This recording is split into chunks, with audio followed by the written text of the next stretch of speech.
Hey there, it's Chrissy and Charlie from CS2, and we have a very interesting topic that we're going to cover today around MQLs. So MQLs are a very hotly debated topic these days in B2B tech, and revenue marketers out there are scratching their heads because on one hand, we're being measured on MQLs and we're reporting them back to the board, and that's kind of what we're comfortable with. We see lead life cycles still measuring those. But on the other hand, everyone's talking about, ABM, how to engage your accounts, that the buyers are all unique, and that MQLs really have kind of lost their appeal because what was meant to be a way to prioritize leads has quickly been trimmed down, and really they're just a lead. So the question, and I'll question Charlie with this, is the only goal your marketing team measured on MQLs? Yeah, I think this is a really good question. And I really like this question because one of the trends or the new terminology that's been developed recently is revenue marketing.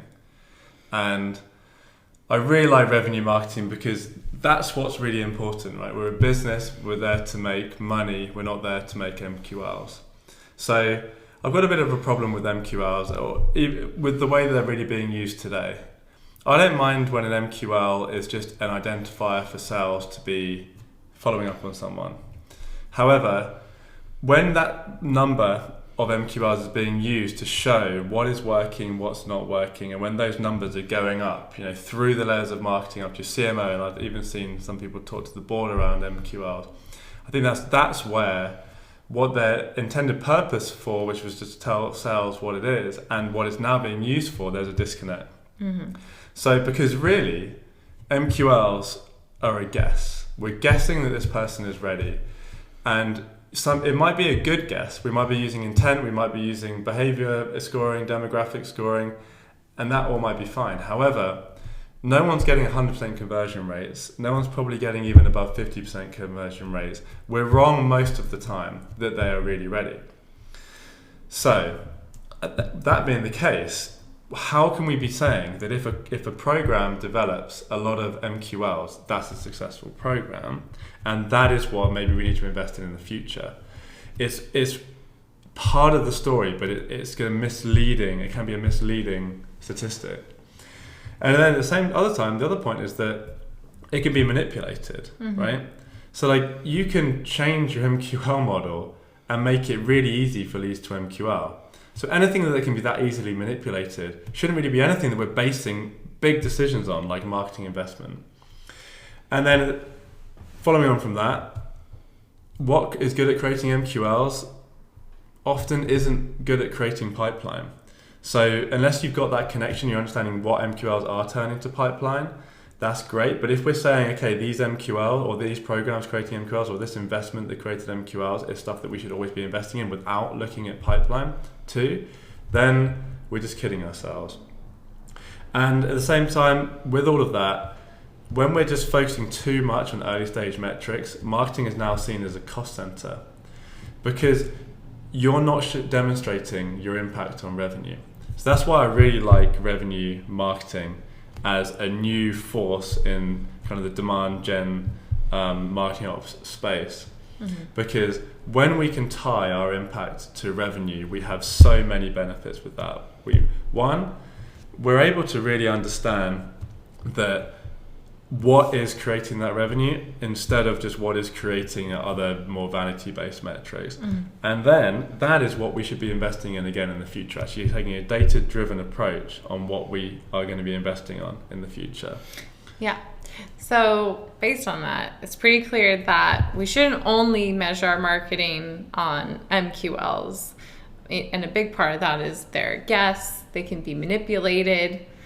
What's good at creating MQLs isn't, always great at creating pipeline, or you might be missing out on some of those, campaigns that maybe are driving pipeline just because they're not driving that top of funnel. And also it helps marketing not just look at a cost center. Yep. So if we're not measuring marketing on MQLs, it sounds like we want to be more tied to pipeline. So how do we do that? So I know not everyone's going to be able to go out and buy Visible or invest in an attribution tool or have maybe the skill set within their organization to start really tying all of these data points together, because that's essentially what you need to do, right? We've got campaigns, we have touch points, and then we have opportunities. You need to tie them together somehow. So if you don't have that, first step is let's first have a look at our MQL to opportunity conversion rate. Mm-hmm. Now, if that's really, really low, then that's a really good indicator that maybe what we're saying MQLs are isn't really as valuable as what they really are. You know, if you've got a 3% conversion rate from MQL to opportunity, and at the same time you're celebrating things that are creating lots of MQLs, or less than that. Yeah, is that really beneficial to you? Yeah, we might be kidding ourselves. You know, we're just trying to find some win or just trying to hit that goal, and we find it really easy too. Yeah. So we keep celebrating it. So have a reality check, really, is the first step.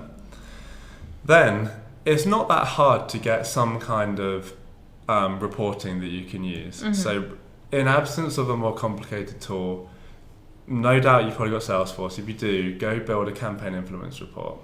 Go have a look at lead source opportunity reports and try and get some data points around what programs and channels are mostly related to opportunities. It's a really good starting point, because what you need to do from that point onwards is start operationalizing the use of that data.